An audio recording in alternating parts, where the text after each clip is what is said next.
viewers, and thank you so much for tuning in today's program. This program is called Pecan versus Pecan, a sweet and savory nut with a controversial name. And today we will have on this program a savory dish and a sweet dish. So I'm going to talk a little bit about the history of the pecan and the controversy about the pronunciation. So the existence of the pecan can be traced back to the 16th century, and it's the only tree nut that grows in North America and is known to be the most valuable nut. The name pecan originated from the Native American tribe, the Algonquin. This tribe lived on the Ottawa and St. Lawrence rivers where pecans grew. Today, the United States is responsible for producing 80 to 90% of pecans for the world. For many years, Americans have been divided on how to pronounce the name P-E-C-A-N. Is it pecan or pecan? How we say the name is based on our preference, but how we prefer to pronounce it has nothing to do with where we live. According to the Reader's Digest, how you pronounce the name is not regional. A survey from the National Pecan Shellers Association states that 70% of people living in the Northeast pronounce it pecan, but so do 45% of Southerners. We know there is nothing wrong with having a preference, but how to correctly pronounce a word does matter. People who say pecan are pronouncing it correctly. Both dictionary.com and Merriam-Webster list pecan as the first pronunciation and provide the audio for that pronunciation. However, pecan is in the dictionary as well because people say it. Also, according to the Pecan Shellers Association, pecan was the preferred pronunciation among 45% of Americans. The other 55% were split between the two pronunciations. Now, I like to say pecan, but my colleague likes to say pecan. But you viewers get to decide who's right. Today, I'll be making pecan praline bread pudding. Now, for those of you who eat bread pudding, you know, traditional bread pudding, you put raisins in it. But today, I'm going to modify the recipe just a little bit. And I'm going to omit the raisins because I don't like raisins. And my colleagues who will be trying this, they don't like raisins. So this is going to be a raisin-free bread pudding. But if you like raisins, please help yourself and put the half a cup of raisins that is required for this bread pudding. So, and also, before I forget, this recipe also calls for a quarter cup of bourbon. But I modified that, and instead of bourbon, I'm going to use rum extract, which is always a great substitute, especially for those who don't like alcohol in desserts. Use the extract. There's a rum extract. There may be a bourbon extract. So if you don't want to use the real thing, use an extract. So the other ingredients that I will be using today is French bread, 8 ounce French bread. Now I think this is 13, so if it's a little bigger, that's okay. 1 tablespoon of butter, softened, and later for the topping, I'm going to use 2 tablespoons of butter. So you just need 1 stick. Next, I will measure 4 cups of half and half. You don't have to use this big of a carton, but just make sure that you're able to measure 4 cups. It has enough 4 cups. Then I will crack 6 eggs. Then I will use a half a cup of granulated sugar, just right here. Next, I will use 1 tablespoon of vanilla extract, just right here. 1/4 teaspoon of salt. and 1/8 teaspoon of ground nutmeg, which is right here. And for the topping, real quick, I said 2 tablespoons of unsalted butter, a 1/2 cup of light brown sugar, 1/3 cup of heavy whipping cream,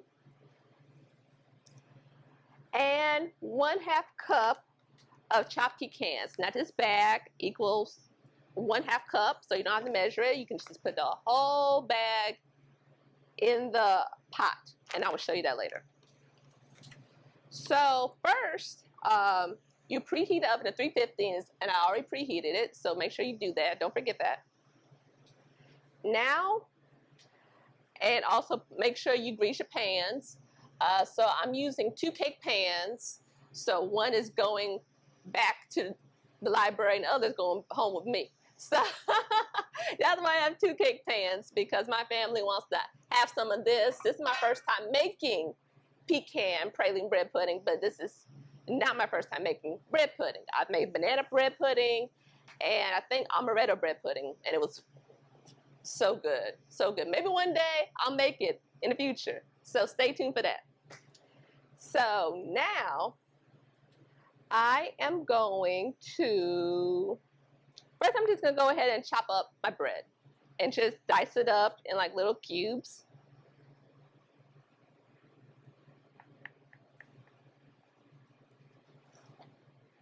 And even though this says French bread, you can use different types of bread. I've used, what's that bread called? It's called, forgive me if I'm mispronouncing it. I think it's called chala. Yeah. But y'all, some of y'all may know what I'm talking about. So forgive me, I know I butchered that word. And also, you can also use, what's another bread?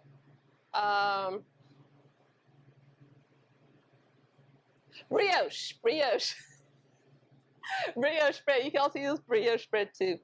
Sorry, y'all. It's been a while since I made bread pudding, so I forgot what bread I've used. I've used French bread, I've used brioche, and that chatala bread. Chatala. I think it's chatala bread. Like I said, I'm probably butchering that word. Forgive me. Some of y'all know exactly what I'm talking about. But it starts with a C. That much I do know. Yeah. So anyway, so yes. So there's different types of breads. Like I said, you can just look it up. If you don't want to use French bread, maybe you have used French bread and you're like, I don't like using that for bread pudding, then you can look it up online and let's show you a list of breads that you can use for bread pudding.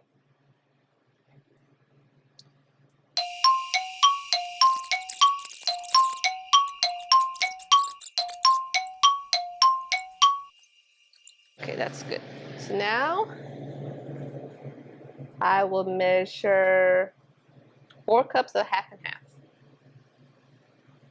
Okay. So get a cup.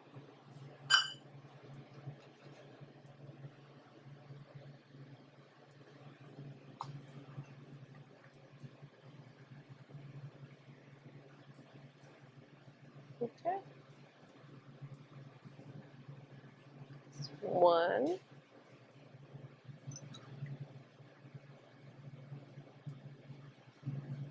2,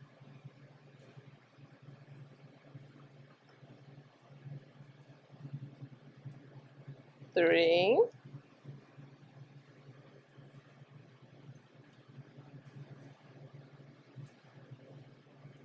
4. Perfect. Okay. Now, and we're gonna let this soak for 10 minutes. Get that soaked. Let's see. Make sure the 1/2 and 1/2 covers all the bread. So I'm just gonna mash just a little bit. Okay.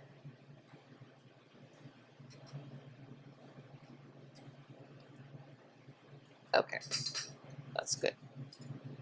All right, next, in this bowl,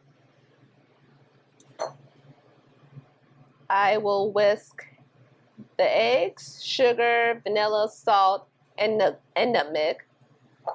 So let me start with my eggs, and I need 6 eggs.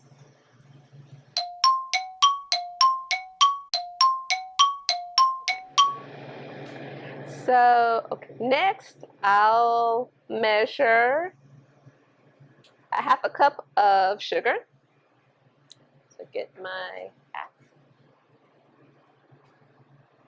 And let's see.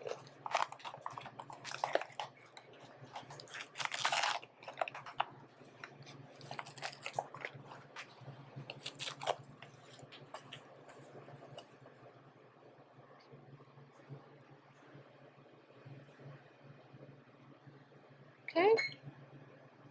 Next, I'll measure 1 tablespoon of vanilla extract. Get my tablespoon.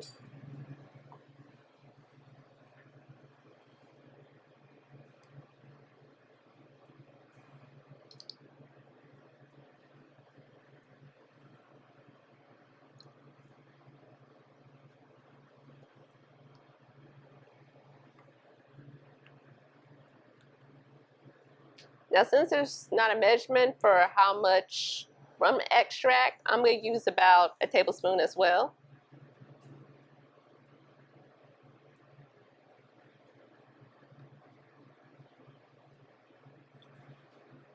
Okay. Ooh. Right. Next, let's see, salt. So 1/4 teaspoon of salt.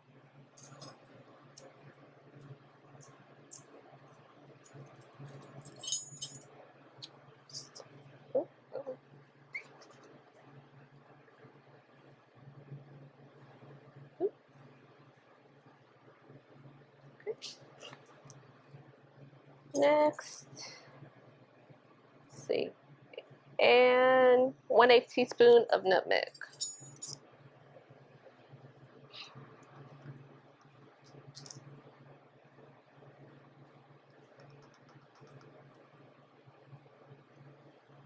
Okay.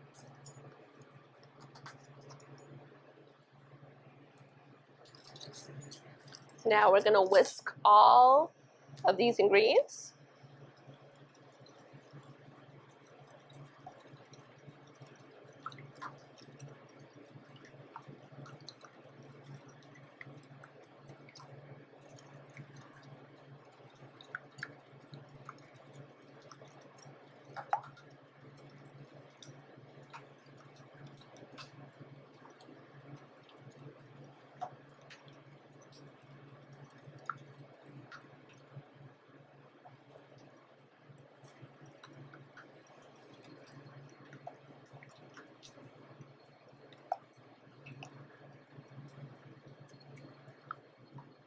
Okay, so once it's mixed well,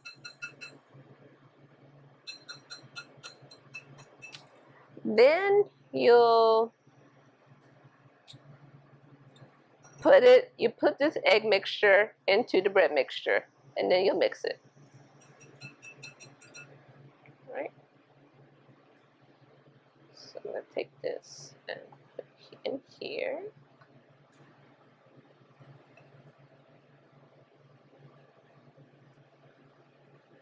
Okay. All right. Go ahead. I'm gonna use my spatula to mix it. Get it in good.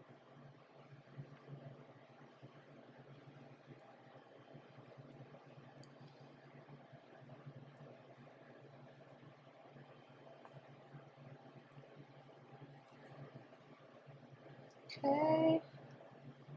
It smells good too. I smell the nutmeg and the rum extract. Looks really pretty. Okay. All right. So now we'll put it in our our baking pans or cake pans, my cake pans.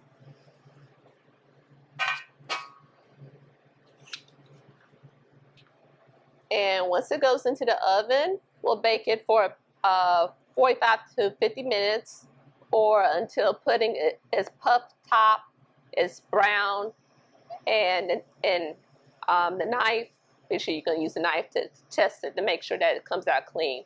Then you'll know that it's done. So, go ahead. So I'm going to put some in one and some in the other.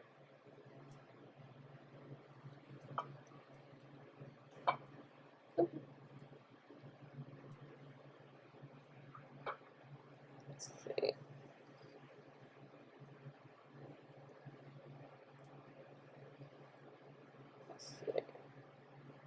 Then we're going to go ahead and transport that here.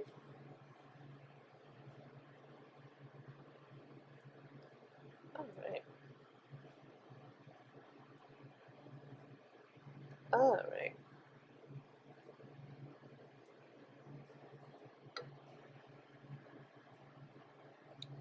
Okay. So now I'm getting ready to put my bread pudding in the oven, and it should be done in about 45 minutes. All right. So while the bread pudding is in the oven, I will be making the topping. So as you can see, I have my little saucepan, and I will cut 2 tablespoons of butter.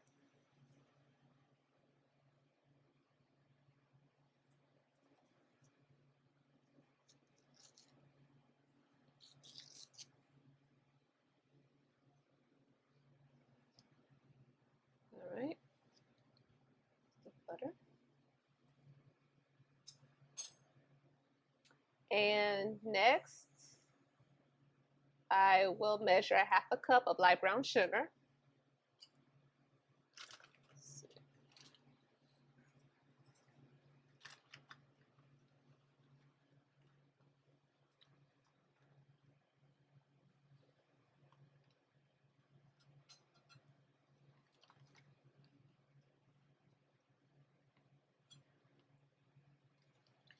Now sometimes,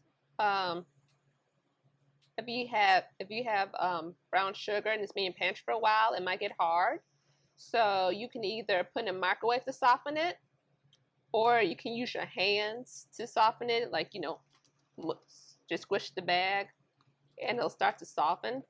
But since this is a fresh bag, I can just easily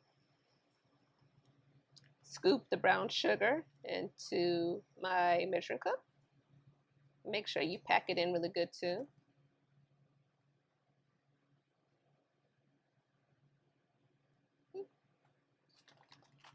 Try not to make a mess.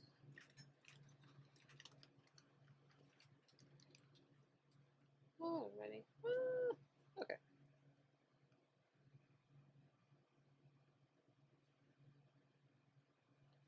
Okay, so this is a 1/2 cup of sugar, light brown sugar. Okay. So now we will mix until the butter melts.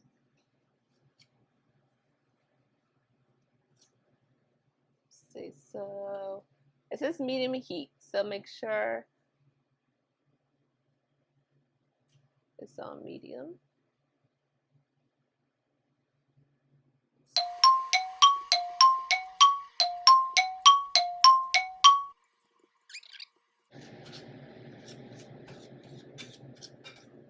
And as soon as the butter melts, I will add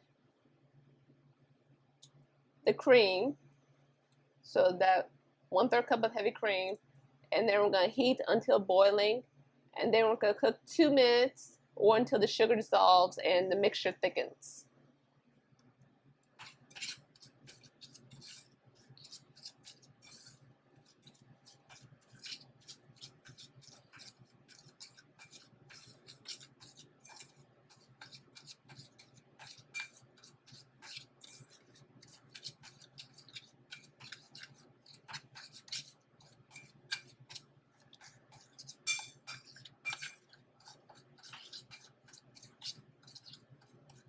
Okay. So the butter has melted and it should look something like this. I'm going to show you real quick. Very nice, right? Butter's all melted and so is the light brown sugar. All right. So next we're going to add the cream. So 1/3 cup of heavy cream.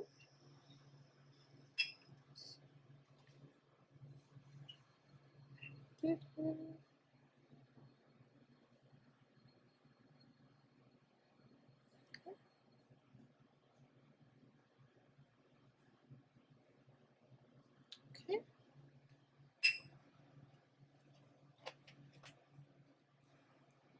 Okay, so we're going to heat until boiling. So I'm going to turn up the heat just a little bit so it can boil. Let's see.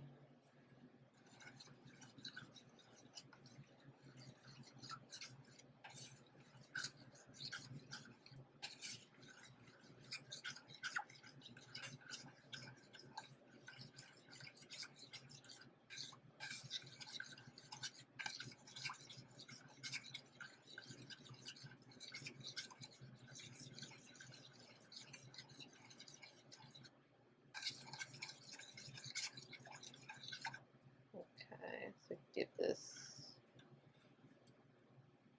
so just give this a few minutes to boil. So when you add a heavy cream, it gives it a lighter color. So I just want to show you now, it's very light. That's how it should look. So we're gonna wait until it boils. Okay. So my sauce is boiling. So next I'm gonna add the pecans. And I'm going to stir it, just make sure that all the pecans are coated in the sauce. And like I said, this bag is approximately a 1/2 cup, so you don't need to measure. Just dump all the pecans in there. Ooh.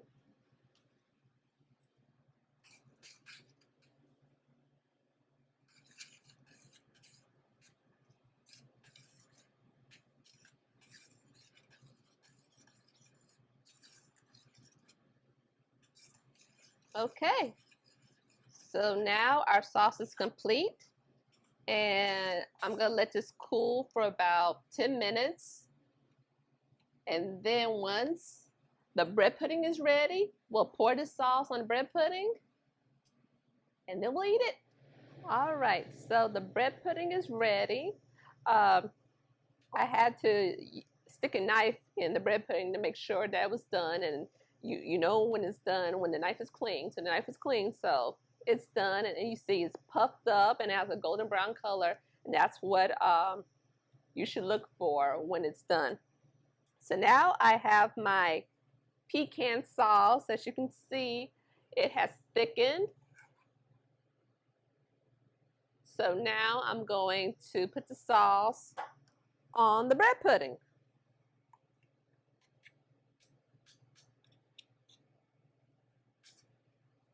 I'm gonna try to divvy up a little bit. So let's see. Get all those pecans.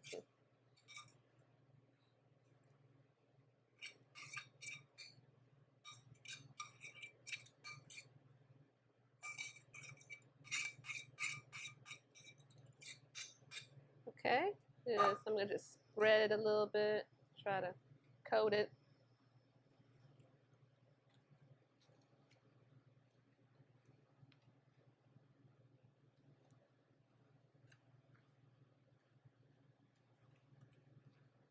Likewise for this one.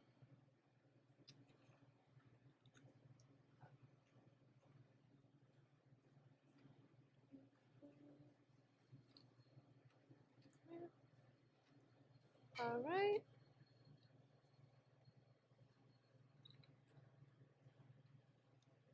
Okay. So now you have pecan praline bread pudding. I give you an up close look. Delicious, huh? I don't know about you, but my mouth is watering. So now that my bread pudding is finished, we're going to turn it over to my colleague Amanda to see which the savory dish she's cooking up. Hi, I'm Amanda Gardner. I am the Assistant Director and the Adult Services Manager at the Wilson County Public Library.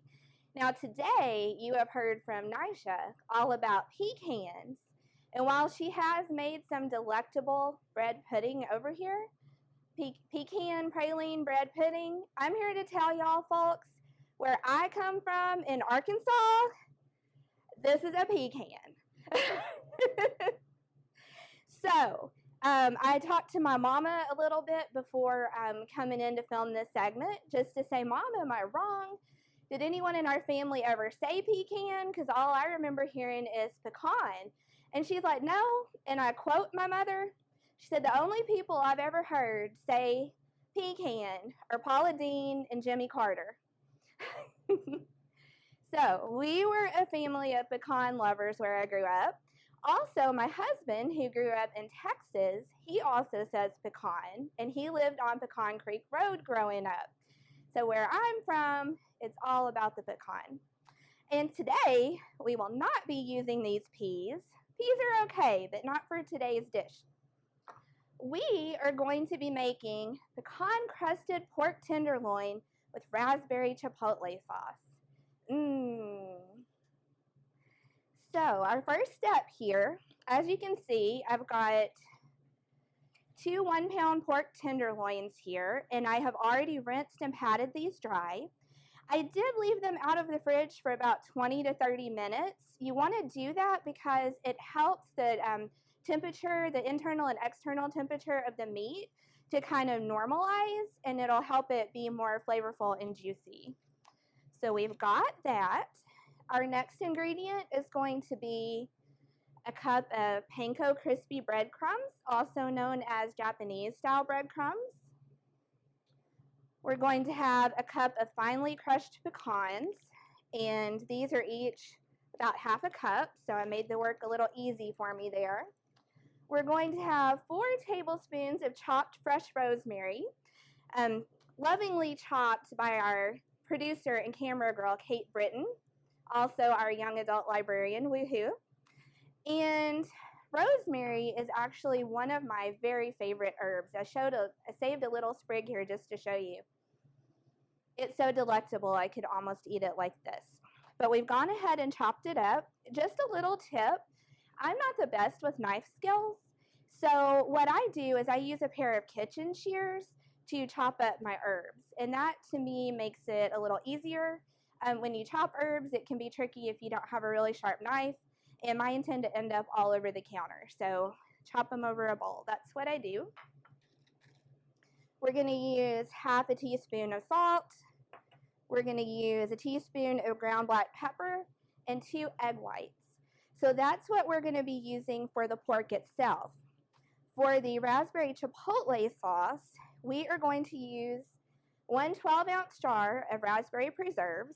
Now this is actually an 18-ounce jar. My store did not have a 12-ounce jar, but you know, we can always roll with that. You just scoop out 2/3 of the jar.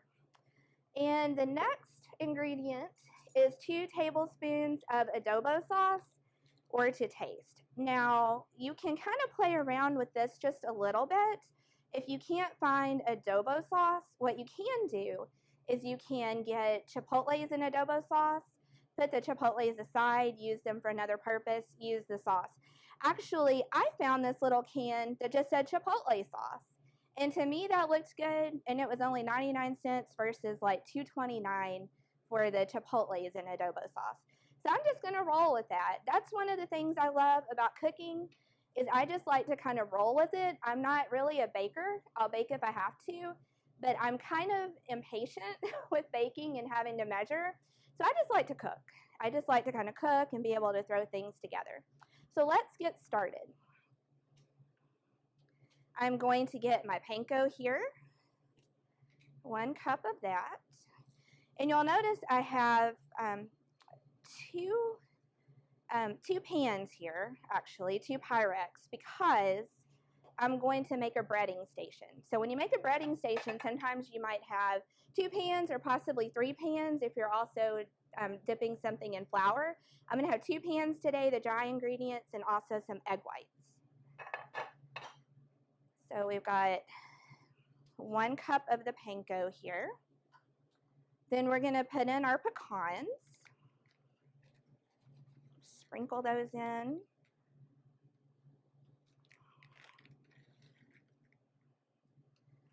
Give those a good mix there. We're going to put in our rosemary, salt, and pepper. So sprinkle in all this yummy rosemary goodness here.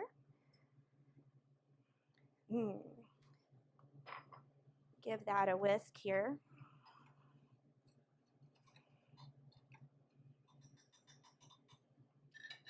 Now for the salt, it says half a teaspoon salt. So you can measure that out if you want. I'm a big fan of these grinders. And like I said, I'm not so big into measuring. So you can always do this to taste when you're seasoning your crumbs here. I'm just going to give a few good twists of this Mediterranean sea salt here. And then 1 teaspoon of ground black pepper. And I love pepper, so it never bothers me if there's a little extra. So I'm going to give that a really good twist here.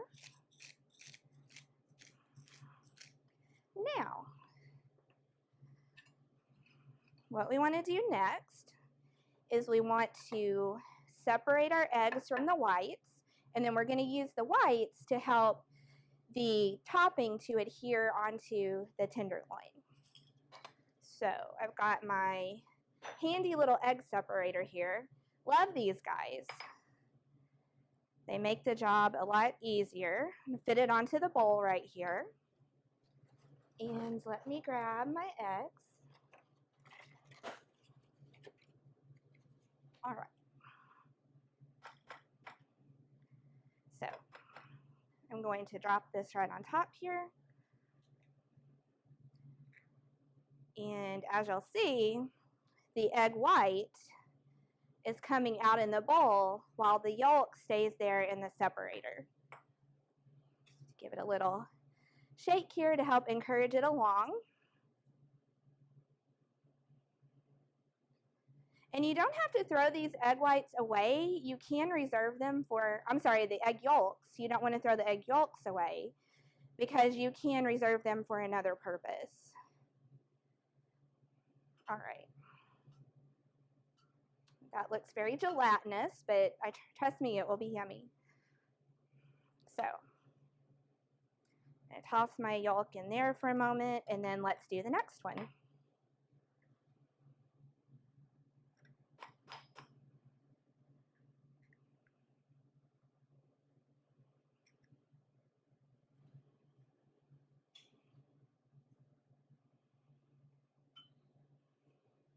And I also like to crack these into a separate bowl just to kind of make sure if like an egg is bad or something like that, or I get a little bit of shell in it or something, then I haven't gotten it into the whole thing there. Okay, let's help that along a little bit. And here is our yolk. And then before I get too messy, I'm going to go ahead and spray my pan. I'm going to be cooking these tenderloins in a disposable pan today that I picked up at Food Lion. Why wash more dishes than you have to? So I'm going to give that a good spray with just some regular cooking spray with canola right here. And then, because who likes touching raw meat, I'm going to put on some of my food safe gloves here. These are kind of a game changer. I like to use these when I'm like making meatloaf and I don't get like meat under my fingernails. That's kind of gross, you know. So I like to use these. So let me pull these on here. And then what I'm going to do, the recipe actually said to brush the egg whites over this. I did not bring my little brush with me today. So what I'm going to do is just kind of pop them in here and turn them around. Get a little bit of egg yolk on there, then just kind of brush it off. And then I'm going to pop it in here, and I'm going to turn it around until I get the sides all kind of crusty with this mixture right here. I want to have a nice coating on here so that it gets crunchy.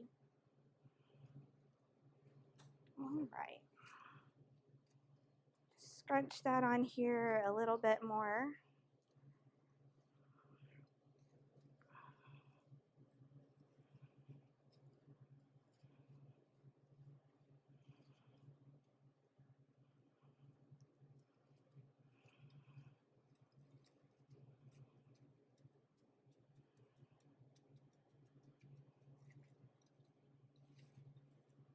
And so when I was a kid, mostly when I thought about pecans, I thought about desserts.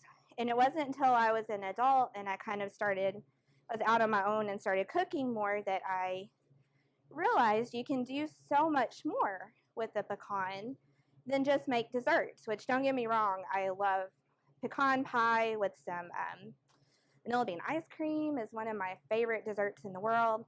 But I realized too that you can make some really tasty savory dishes with pecans as well. So we're having a little trouble getting this to stick here. Like I said, sometimes you just kind of have to roll with it. We'll get it in here and then we may be able to press a little more topping on top.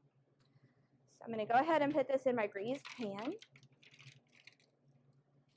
And then I'm going to follow suit with the other one.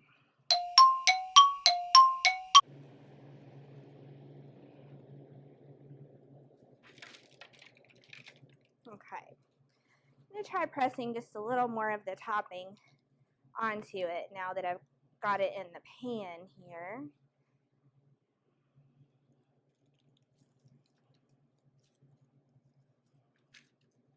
Get all that delicious goodness on there.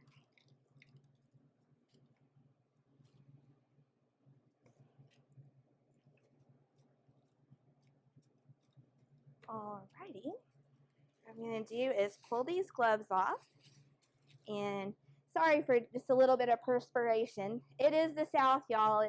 We might say happy fall, y'all, but it's still a little bit warm here. So this is what we've got. Our tenderloins are here. I'm just going to make sure I didn't forget anything. Nope, we're ready to go. These are going to bake at 25 minutes for 375. And I will put those in the oven and then we'll be back. So welcome back. We have cooked our pork for about maybe 30-35 minutes. It needed a little bit longer than originally thought, but it looks and smells delicious.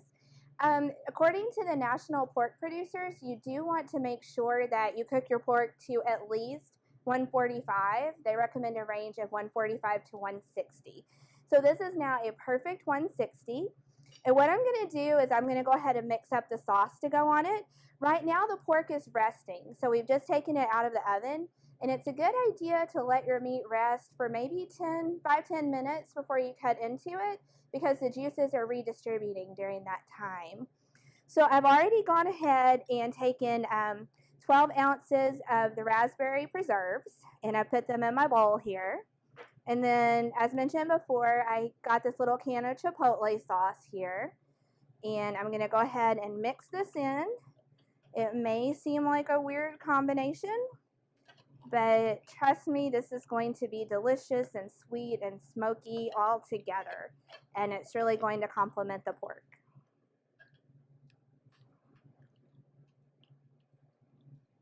So the preserves have a tendency to kind of gel. And so you just keep mixing until you get a smoother consistency there. It doesn't have to be perfect, it just has to be delicious. So just giving that a nice stir. And now we'll go ahead and cut a little bit off one of our pork tenderloins here. Just gonna grab it here and make a few slices.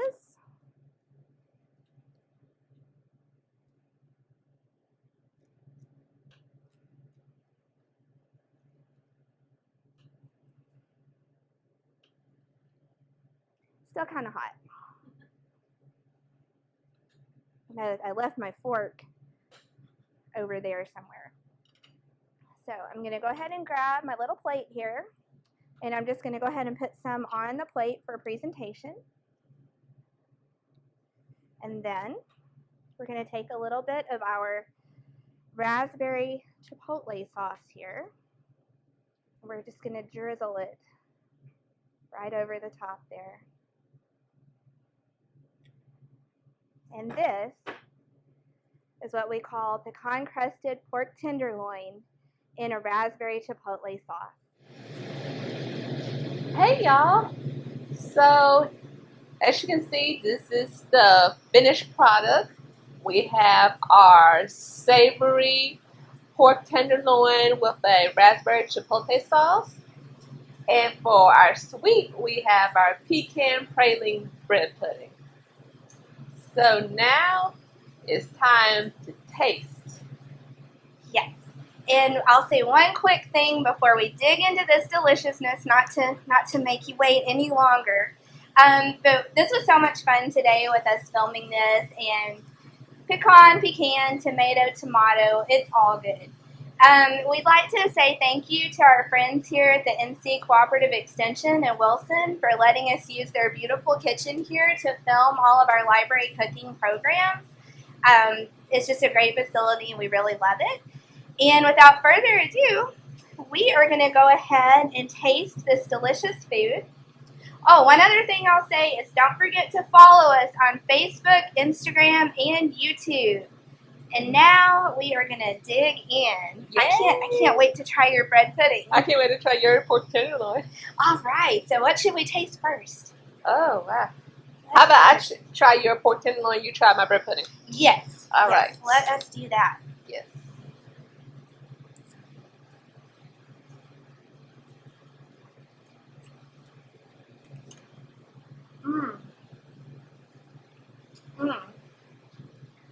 It's really good.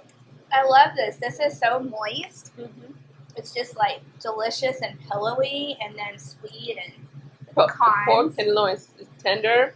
You taste the sweetness of the raspberry and the spice of the chipotle sauce. It's really, really good. Really, really good. So we will see y'all next time. Bye.